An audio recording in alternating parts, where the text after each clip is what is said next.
Buenos días, amigos de Diario El Tribuno. Nos encontramos acá justamente desde la redacción, desde el estudio de televisión que tenemos acá en la redacción del diario.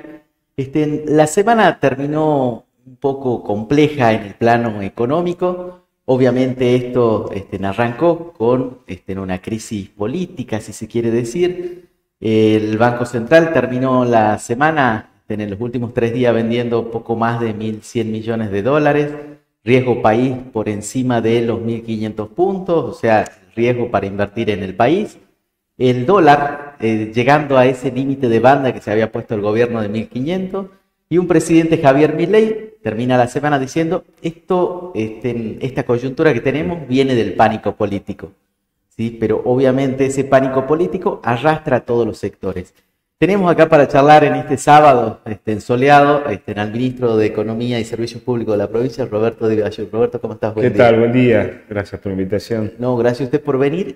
Y obviamente en esta situación, que si bien hablamos de temas macro, de economía, tiene su correlato en la provincia, en la provincia de Salta, que si bien tiene equilibrio fiscal, ¿cómo le pega esta situación? Estamos ya a 20 del mes, ya hay que pensar en pagar los próximos sueldos. ¿Cómo está la provincia y cómo lo toma esta situación, ¿Qué tal, ministro? Mirá, la provincia está ordenada, tiene, como decías recién, 5 años y 8 meses de equilibrio. Acabamos de cerrar agosto, bien equilibrado. Nosotros, ya con las previsiones que hacemos siempre de sueldos, hacemos las previsiones de aguinaldo, ya estamos cerca del aguinaldo, aunque no parezca. Estamos con esas previsiones y la previsión del pago de la deuda que tiene la provincia de Salta a fin de noviembre, bien, 60 millones de dólares. 60 millones de dólares, ¿y eso que se paga capital o interés? Pagamos capital e intereses en las dos. Bien, ¿eso es fondo bicentenario? Ese es fondo bicentenario. Perfecto. Plenamente fondo bicentenario. El fondo de reparación histórica ya está pagado. Ya tenemos los recursos para eso, con las previsiones correspondientes. Bien. Y el pago... Compró los dólares antes del... Por supuesto. Y tenemos ya las reservas hechas para el pago ese, tenemos la reserva para el pago del aguinaldo, y estamos obviamente trabajando siempre con el pago del mes, de los sueldos y de las obligaciones que tiene.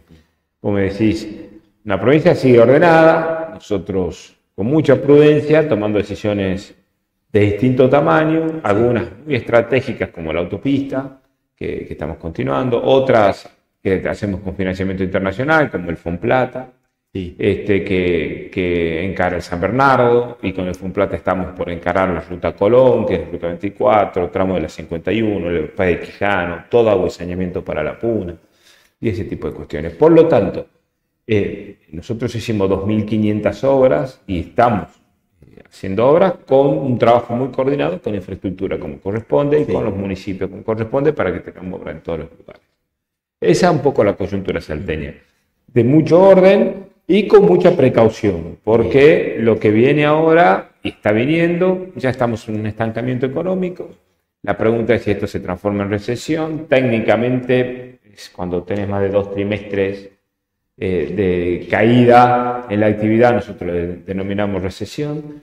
¿Qué encontramos? Que tenemos distintos sectores. De hecho, le acabamos de entregar a la gente del diario el cálculo del Producto Bruto, o sea, lo que produce la provincia, sí, desde el año 2004 a la fecha, y hacemos un seguimiento continuo de eso, que encontramos que hay sectores que si bien empujan hacia adelante, como la energía, como la minería, el sistema financiero, algunos de los servicios públicos, etc., encontramos que otros, más vinculados al hogar, al día a día, a la gente, el consumo, la industria, la construcción, vienen para atrás. Bien. Se compensa y quizá da un resultado positivo, pero lo que vas a encontrar que en las ciudades no se ve tanto reflejado eso, porque vas al lugar donde comprar y se che, vendí menos, claro, el asalariado ve que no le alcanza tanto, recaudan menos impuestos. Nosotros recaudamos menos impuestos, y así se viene una situación compleja en ese punto de vista en la provincia de Salta, y esto impacta sobre los municipios. Ahora vamos a la macro, si querés. Sí. Arrancaste diciendo sobre la incertidumbre política. Sí. Yo te lo dividiría en 3 grandes capítulos. La política, lo fiscal y lo cambiario. Bien. Y lo político lo definiste muy bien, y ahora, al 26 de octubre, hay una elección Por lo tanto, hay mucho lo que se dice wait and see, es decir, esperemos y miremos a ver cómo es el resultado de eso. De esperar y mirar estamos un poquito más de un mes. Claro, por eso es ahora. Porque se habla del 26 de octubre sí. Y te aseguro que el 27 llega. El 27 va a existir. Entonces, ¿qué pasará ese 27? Entonces, ante la incertidumbre, la economía es una ciencia social. Por lo tanto, trabajamos mucho con las expectativas y la incertidumbre.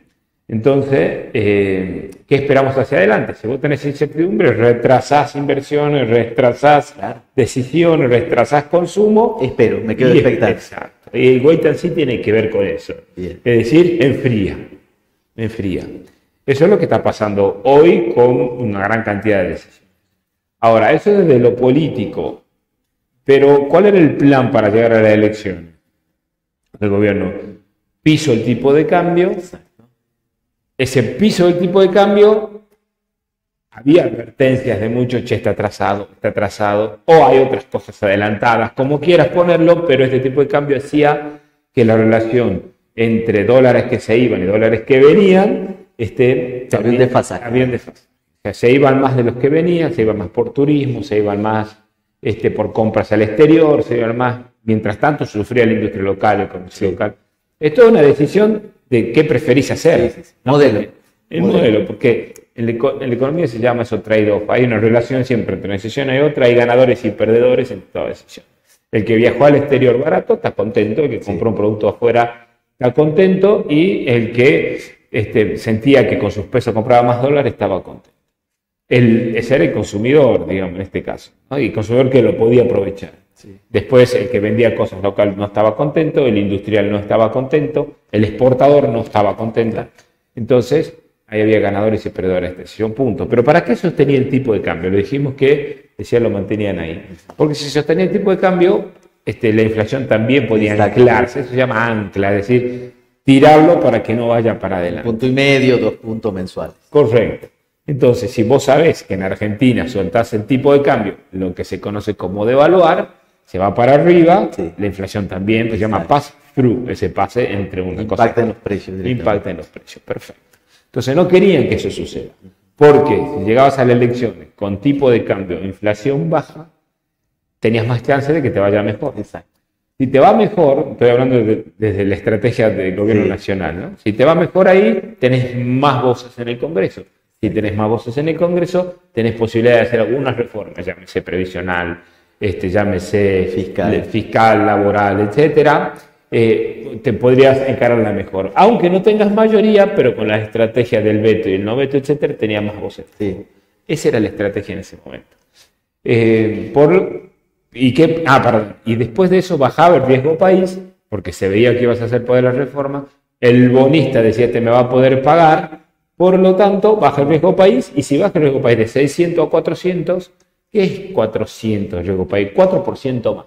Queremos poner en la cabeza nuestra de lo que paga Estados Unidos por un título de él. Entonces, si Estados Unidos paga 5 y vos tenés un riesgo país de 400, pagás 9. Arrancás de 9. Ahora con 1.500. Y son 15 puntos. O sea, tenés que pagar 20. En dólares, 20 del mundo es no tener crédito. Recordemos que en Paraguay y Uruguay tienen 200. O sea, 2% más, no 15% más. O sea que ahí estás, ya salís de algo que se llama investment grade. Ya no estás en un grado de inversión, ya no viene atractivo. No viene porque hay una relación entre mucho interés y mucho riesgo. Cuando pasás cierto límite y ya el que va a invertir dice, con este riesgo, si me tiene que pagar un 15 de más, el riesgo es enorme, no vienen. Viene algún buitre chico, ¿no? Pero no viene otro más. Bueno, ok, sacamos de ahí. Eso no sucedió y el riesgo país fue alto y la gente se empezó a asustar y empezó a comprar dólares. De hecho, lo que vos contaste, en 3 rondas en el tope de la banda pusieron más de 1.000 millones. 1.100 millones. Bueno, te hago una pregunta. Sí. Vos sos bonista. O sea, bonista quiere decir alguien que tiene un papel que dice que Argentina le tiene que pagar el capital e intereses. Sí. Vos lo tenés, pero lo puedes vender. Y resulta que ves que están pagando con la plata que está reservada para vos, están pagando para sostener el tipo de cambio. ¿Gana de qué tenés? De irte. De venderlo. Sí. Ok. cuando la gente toma decisiones de venderlo, inmediatamente va subiendo el riesgo país, va bajando el valor del título. Y eso es lo que está pasando ahora. Simplemente expectativa.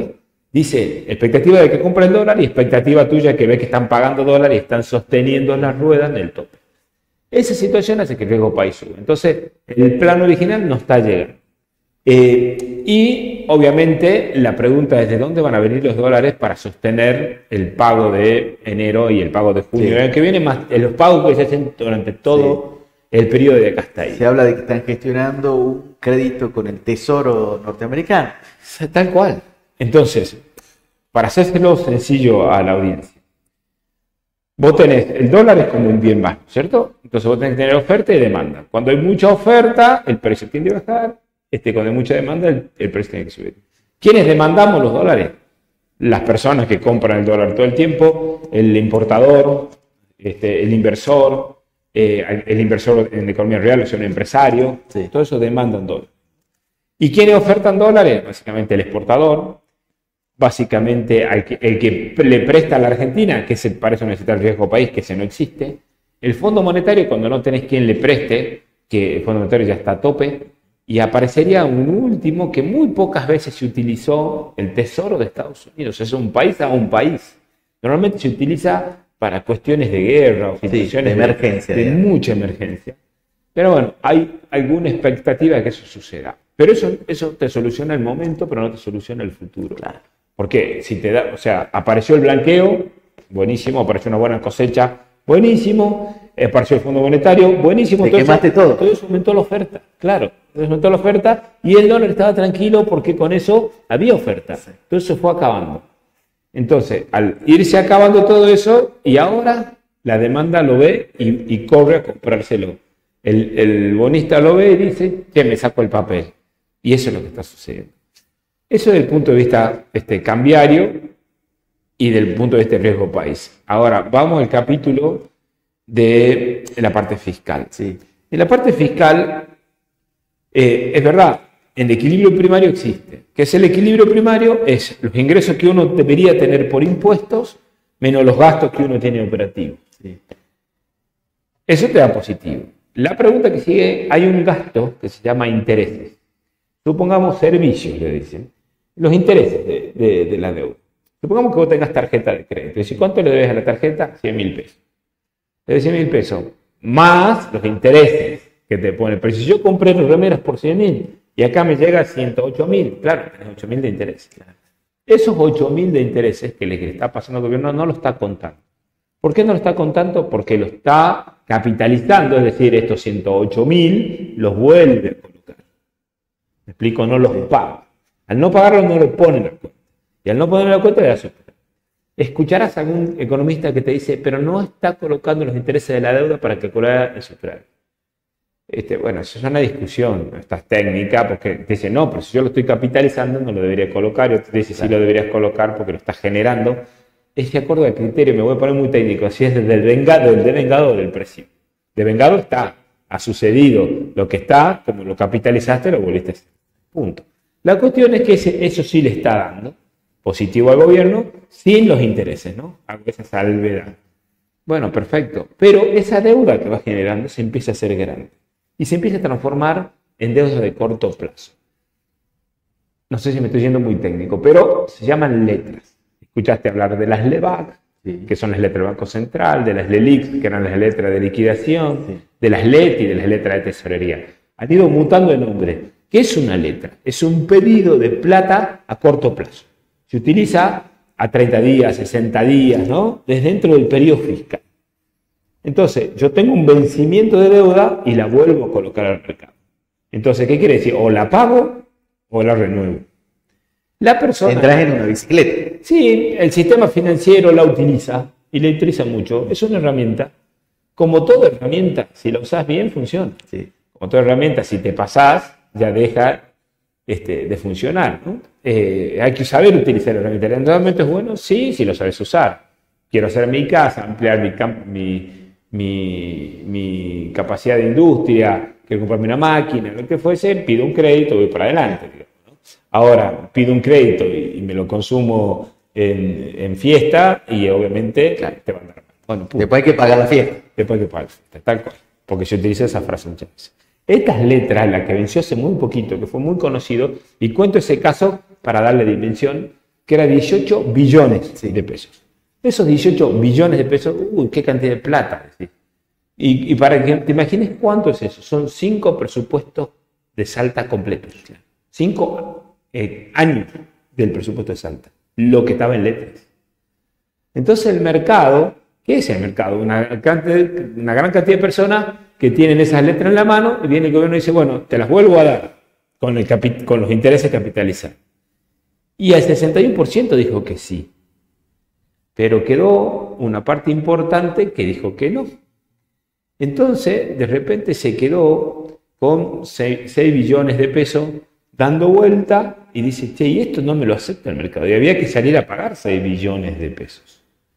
Entonces, con una inflación prevista por el propio fondo de 24. Entonces vos decís, che, tasa de interés del 70% e inflación del 24%. Es una tasa positiva muy grande. Y bueno, y ahí entró el otro grupo. Y a los bancos les dijo, te subo el encaje. Estoy diciendo más que... Sí. El encaje es la cantidad de plata que puede prestar el banco. La mitad de la plata que tiene del depositante, el banco no le dejó que la preste. Por lo tanto, la tasa de interés y el crédito se hizo súper escaso. ¿Por qué cuento esto? Nos quedemos con esta imagen. Mucha plata en letra, no pudo convalidar todo con el mercado, subió muchísimo la tasa de interés para que los pesos no se vayan al dólar, para que el dólar no se vaya a la inflación y la inflación le dé la posibilidad, ¿cierto? Entonces, toda esa plata genera 3 cosas. La primera cosa es que nos suba de tasa de interés, hace que no puedas ir pedir prestado plata al banco, por lo tanto... Sale caro un crédito. Digo. Sale caro un crédito. La inversión se plancha. El consumo de la cuota 12, etcétera, se va por esa parte, pero también se va porque vos tenés una tasa de interés del 70. Depositas. Entonces, personas que tenían su plata, en vez de comprarse un suéter, agarró y puso un plazo. Claro.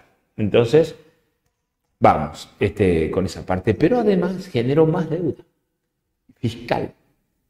¿Entendés? Entonces, perdón, ¿me explico? Entonces, ahí vos tenés más deuda fiscal. Esto quiere decir que la primera relación entre ingreso y gasto te va a generar una tercera línea, que es el gasto fiscal para pagar esto. ¿Y con qué lo pagas? Porque más gasto no podés quitar. O sea, vas a quitar más gas, vas a quitar más oncológico, vas a quitar más incentivo docente para pagar ese interés de esa deuda que se está haciendo muy grande solamente para sostener el dólar. Obviamente en economía hay trade-off y tenés que decidir qué hacer. Pero la crítica de los analistas en algún caso, que les advertían, cuidado que esto se está haciendo muy grande, sí, solamente por querer sostener esto acá y la estrategia del 26 de octubre, etc. Por lo tanto, en lo fiscal también hay un problema, porque encima la baja del consumo de la inversión hace que el Producto Bruto caiga, cae el Producto Bruto, cae la recaudación y todo lo que hablamos al comienzo. Ese es el escenario que estamos viviendo ahora. Para concluir esa parte, ¿qué le podríamos decir? Mucha prudencia. Vienen meses complicados, mucho orden, muchas decisiones cortas. Y si vas a tomar alguna decisión larga, tenerla bien previsionada. Saber periodos de gracia, cómo los vas a poder pagar, que no te impacte demasiado en tus cuentas para que algún mes tengas un inconveniente muy grande. Entonces, a la audiencia, mucha prudencia. Paguen la tarjeta de crédito completa, paguen la tarjeta de crédito.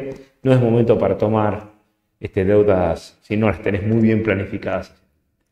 Usted habló de la nación, de cómo está su situación, pero la nación también tiene deuda con las provincias. ¿Cuánto es la deuda que tiene en materia de obras y de cosas que no cumplió? Mira, el problema con la nación en este momento es el siguiente.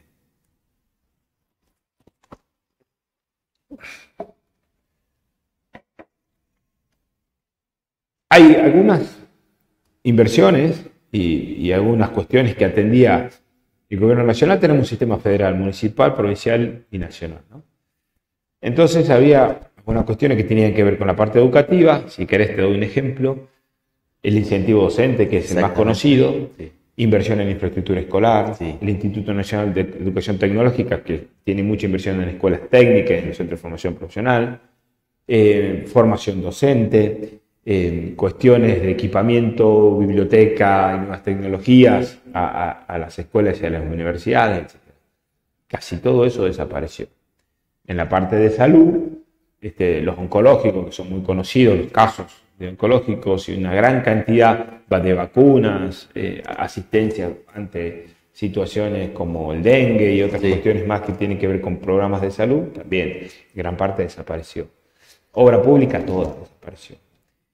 Nosotros teníamos en construcción 2.000 casas en Salta, 2.000 viviendas de IPB, se dijo no las hago más y las dejó paradas, y obviamente tuvimos que, el ministro de Infraestructura, salir a terminar esas casas que se hacían con fondos que tienen un ingreso específico, que es el impuesto a los combustibles, y también nos llegó más. Entonces, a partir de ahí nosotros tuvimos que, con recursos de los salteños, terminar esas, porque eran recursos de los salteños, pero dado a un sistema nacional para que vuelva a este. Ahí ahora vamos a discutir de esa parte.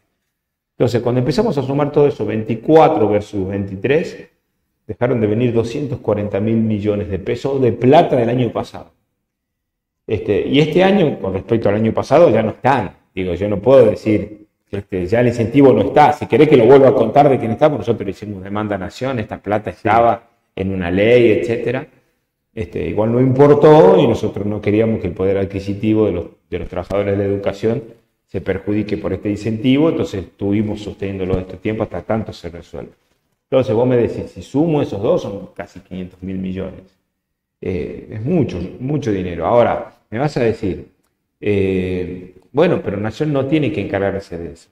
A ver, en primer lugar, estamos de acuerdo con la Nación que exista equilibrio fiscal. Si lo Salta lo tenemos.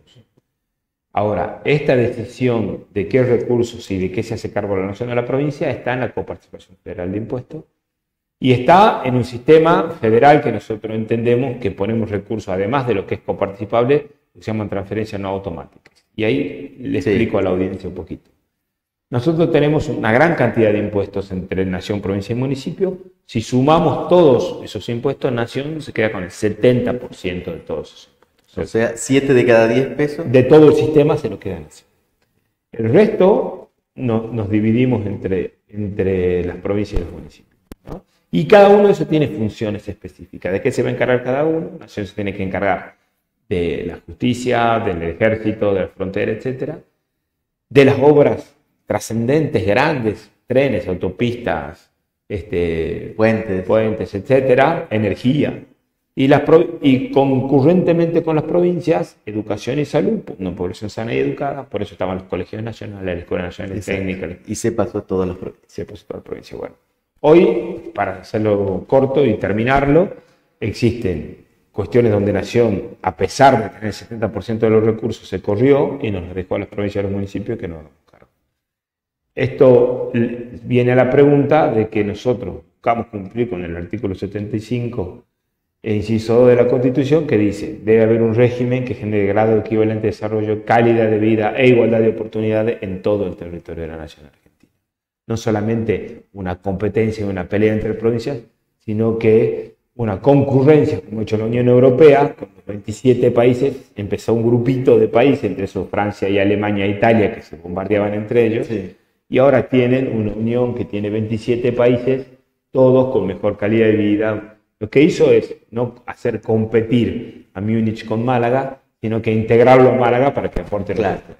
Bueno, básicamente, veo que... medio es la idea federal esa. Es el federalismo puro. Es el federalismo puro. Si después me permitís que hable algo del presupuesto, pero quiero terminar con esto. Es posible duplicar el PBI de la Argentina, lo que produce la Argentina, y es posible que en vez de tener una sola pampa húmeda en el centro, podamos tener 3 pampas húmedas.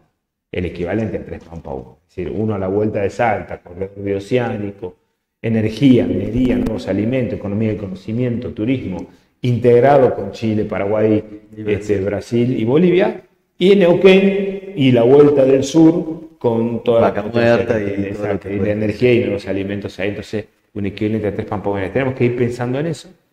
Hace unos días estuvimos todos representantes del Ministerio de Economía ayer, de todas las provincias argentinas, trabajando, y bueno, nos parece que a pesar de que la Argentina discuta en otros lugares y se pelee, nosotros hablamos de unión y de ir para adelante todo. Bien, lo traigo a la situación de Salta. Usted hizo alusión a los municipios en varios párrafos.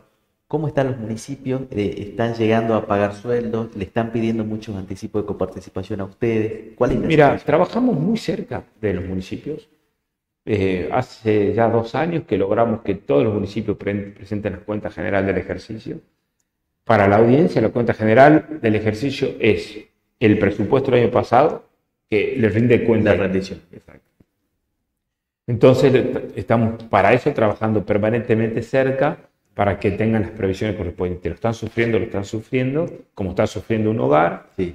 Porque todos los recursos municipales y familiares están sufriendo porque nos alcanza todo cada vez menos, de acuerdo al nivel. Una empresa le alcanza menos, una casa le alcanza menos, el municipio Sí. le alcanza menos, el gobierno provincial le alcanza menos también con los recursos que tiene, pero el mismo consejo, mucha prudencia, decisiones cortas, vamos avanzando, vamos a encarar una obra, la pensemos, veamos cuán relevante es, cómo hacer la curva de inversión, digo, todo que pueda ser pagado y atendido y cumplido por el que toma la decisión. Así que estamos en eso. Sí, están, la verdad, pensando todo el tiempo de cómo vamos solucionando los problemas, pero nosotros acercándonos con este tipo de solución. Bien. Dijo la palabra coparticipación varias veces. ¿En cuánto cayó la coparticipación? La coparticipación son 3 impuestos: Sí. IVA, ganancia y bienes personales, que es básicamente actividad económica. O sea, cae la actividad económica.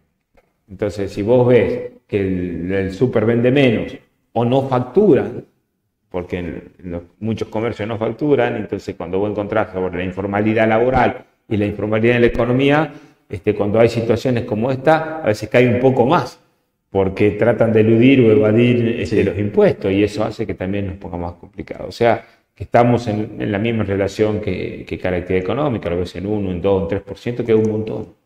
Es un montón en la masa grande. Una cosa positiva que quiero destacar es que se presentó el presupuesto nacional. Sí. Y al presentarse el presupuesto nacional, cumple con la parte de la República. La República es división de poderes. Bien.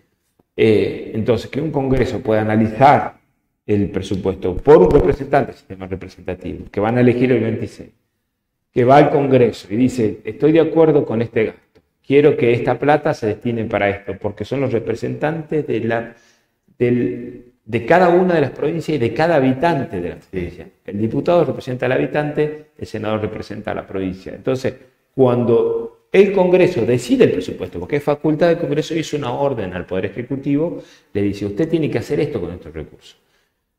Para eso están las comisiones que discuten si eso tiene obviamente que tener un orden, equilibrio, etcétera. Va a la orden del Ejecutivo. Y el Ejecutivo con esa orden cumple la ley de presupuesto y luego le rinde cuenta con la cuenta general del ejercicio. Esa es la República. En sí misma hay división de poderes. Podemos discutir, pero la Argentina ha sido creada con ese sistema democrático, elegimos los representantes, con el sistema representativo va al Congreso y el sistema republicano lo divide. Y el federal, lógicamente, los 3 niveles de gobierno conversando y cada uno encargándose de eso. Usted también en materia de coparticipación hizo un libro, tiene un planteo desde el año 94 que se hizo la reforma, no se habló más, el compromiso era 20 años y vemos cómo se reacomoda, cómo vamos cambiando. ¿Qué pasa con eso y por qué no hay una reforma o se vuelven a ver nuevos parámetros? El sistema de coparticipación tiene una historia que arranca en 1935 cuando se dividen las funciones y los recursos entre nación, provincia y municipio. Como te digo, te decía anteriormente que cada uno se iba a encargar de una cosa y los recursos iban a estar ahí.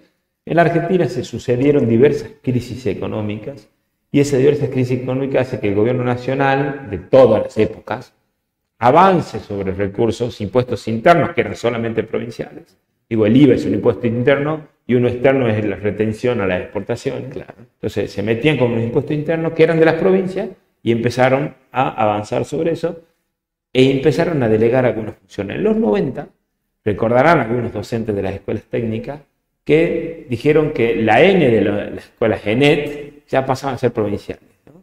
Entonces pasaron la obligación e inclusive pasaban a ser bachiller muchas de ellas, o sea que le sacaban el sentido de lo que era técnica. Después se revalorizó. Bueno, muchos gastos como esos fueron pasando a las provincias. Eso es una época de la coparticipación.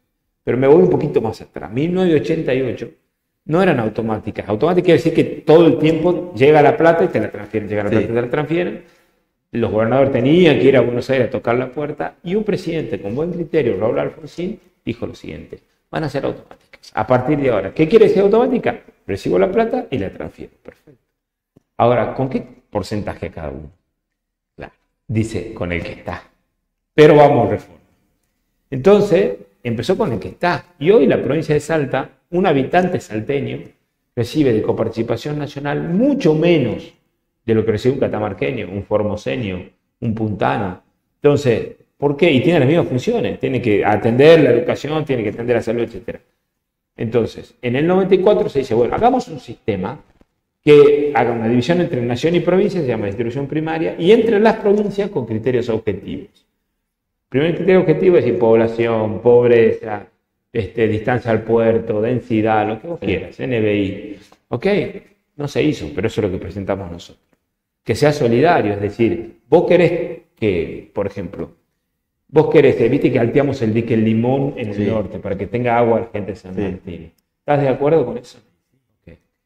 Se lo vamos a cobrar en tarifa, es un dique, ¿no? Un dique gigante. Se lo vamos a cobrar a la tarifa de Aguaray. ¿Vos crees que es posible? No le va a llegar. Son poquitos y hay que altear un dique, es un movimiento de tierra gigante. Eso es solidario. Vos querés, ahora te explico el criterio solidario. ¿Vos querés que la Cuesta del Obispo se asfalte? Y sí. Ok. ¿Lo vamos a hacer con el impuesto de la gente de los cacheños? No. Entonces, que sea solidario quiere decir que todos los argentinos queremos un dique, queremos una ruta, queremos un sistema educativo que funcione en Rivadavia, etcétera, pero vamos a poner toda la plata para que eso suceda, porque el mercado no lo va a solucionar a golpe de tarifas en esos lugares. Perfecto. Entonces, que tenga criterios objetivos, que sea solidario, que esto que te expliqué, que genere grado equivalente de desarrollo, calidad de vida e igualdad de oportunidades en todo el territorio de la nación argentina. Eso estableció la Constitución del 94 y le dio 2 años para que lo haga. No lo hicimos todavía. Nuestro libro plantea una alternativa para eso del régimen de coparticipación. ¿Por qué no funciona? Es la pregunta. Porque vos sos jujeño, yo soy salteño. Entonces, vos tenés un porcentaje, ¿no? Vamos a hacer un ejemplo. Sí. Vos tenés el 4% del total y yo tengo el 3,98% del total, ponele. Entonces yo le voy a decir a los salteños, le voy a dar a él medio punto más porque los jujeños no le están leyendo tan bien. Ponele que yo te dé y en el Congreso votemos esto. Vos volvés a tu legislatura, porque como es ley convenio, lo tiene que aprobar tu legislatura y lo tiene que aprobar mi legislatura. Y a vos te aplaudo. Obviamente. Yo me doy vuelta en mi legislatura y le digo, le hemos dado a los hermanos jujeños medio punto. Me van a decir que no. Entonces estamos en un juego de suma cero, se llama, que no tiene salida. De ese lado. Por eso nosotros en nuestra propuesta proponemos algo que tenga que ver nuevos recursos de distribución primaria entre nación y provincia, nuevas funciones y todos los recursos que hay algunos impuestos. Impuesto al cheque, por ejemplo, que no está, y otros impuestos de retención, etcétera, que sean coparticipables con criterios objetivos. Entonces, ahí está nuestra propuesta. Y tuvo la posibilidad de charlar con otros ministros. Con todos. Se lo presenté en reunión de Comisión Federal de Impuestos acá, es donde nos juntamos todos los ministros de Economía, se lo presenté al Gobierno Nacional, el presidente, el gobernador, le presentó al presidente, le presentó a la vicepresidente. Habrás visto alguna foto donde está el gobernador entregándole ese régimen de coparticipación federal. Lo hemos debatido en Congreso, lo presentamos en la Feria del Libro en Buenos Aires, en la rural hace poquito, y estamos todo el tiempo contando esto. A ver, este sistema requiere consenso. Es perfectible y en el consenso van a salir voces diferentes, pero es darnos cuenta de que la Argentina es el 8º país en tamaño, es un país enorme, es el 8º en el mundo, vos tenés más de 190 países en el mundo, el 8º en tamaño en Argentina, y es productiva de punta a punta, porque vos te vas a Australia y tenés mucho desierto, te vas a Canadá, tenés mucho hielo, te vas a Rusia, tenés la Siberia rusa, y te vas a Brasil, que son los que están más grandes que nosotros, y tienen un Amazonas gigante. La Argentina tiene mucha potencia, en todo sentido. Entonces, necesitamos entender que nosotros unidos y convergiendo le podemos duplicar el Producto Bruto. Nuestra mirada es, ¿la coparticipación va a solucionar todo eso? No, pero va a colaborar con eso. Entonces, que lleguen los trenes, Roca metió 30.000 kilómetros de vía de trenes, Perón también, digo, eran personas que pensaban en un desarrollo, cada uno con sus bemoles, y cada uno tendremos nuestros bemoles, pero tenemos que integrarnos de una vez por todas, digamos, bueno, con esta plata que nos hagamos vía férrea y hagamos energía y hagamos ruta, cosas que el mundo lo viene solucionando del siglo, fines del 18, comienzo del 19. Entonces, si nosotros hacemos eso, hablo con muchos productores y me dicen, más allá de la discusión de impuestos, que en Salta bajamos impuestos, pero cuando le contaba que estamos bajando impuestos, ellos me decían, ¿sabes qué? Yo necesito poder salir con mi producción. Claro. No ingreso bruto no me define la inversión. Me Pero define sí la el inversión flete que sale carísimo hasta el puerto de Rosario. Ministro, muchas gracias. Un placer. Bueno, pasaba el ministro de Economía, Roberto Tiballur, acá desde la redacción, desde el estudio de televisión de Diario El Tribuno, charlando un poco sobre la coyuntura económica y política del país, de Salta, la situación financiera puntual de los municipios y obviamente pidiendo un poco de prudencia a la política y a la economía y obviamente la mirada puesta en lo que pueda llegar a ser la elección de medio término de octubre, porque no es presidencial, es medio término, pero este es el escenario de Argentina hoy en día. A todos ustedes que estuvieron prendidos a esta transmisión, pueden seguirnos en nuestra página web www.eltribuno.com, en nuestras redes sociales y ya tendremos posibilidad de charlar nuevamente de estos temas que nos interesan. Cuando quieras, un placer. Muchas gracias.